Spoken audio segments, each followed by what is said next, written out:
Ինչ է նշանակում հարուստ աշխատանք կամ աղքատ աշխատանք։ Հարուստ աշխատանքը, երբ որ լյամբդա գործակից 0, սենց ասեմ, պետք է ինքը միշտ լինի 0 ձգտի 0-ին։ 14 և 7 խորանարդ մետր օդի հետ խառնված 1 լիտր վառելանյութն է։ Դա համարվում է լյամբդա 0, իդեալական այրում, անմնացորդ այրում։ Այդ ցուցանիշին հասնելը իհարկե աշխատող շարժիչի համար անընդհատ աշխատանք է։ Ղեկավարման բլոկը հետևելով տարբեր պարամետրերի փորձում է հասնի այդ ռեզուլտատին։ Դուրս եկող գազերի կոլեկտորի վրա ունենք մինչև կատալիզատորը, միշտ ասում են կատալիզատորի դատչիկ, բայց ինքը O2 դատչիկն է, AF, Air Fuel, օդ վառելանյութ խառնուրդի տվիչն է, որը դիտարկում է արտածված գազերի մեջ թթվածնի քանակը։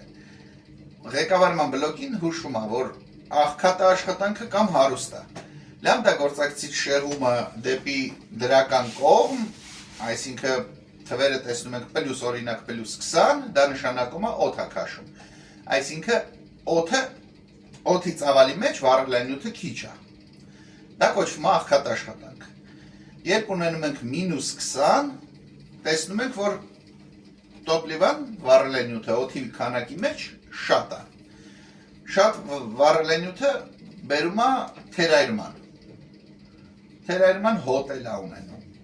Ուրեմն հարուստ է թե աղքատ է մեքենան աշխատում, այդ լյամբդա գործակիցն է, որ տեսնում ենք ու ըստ դրա հստակ վերձիկտ ենք ունենում, որ մեքենան հարուստ է կամ աղքատ է աշխատում։ Լյամբդա գործակից 0 հիմնականում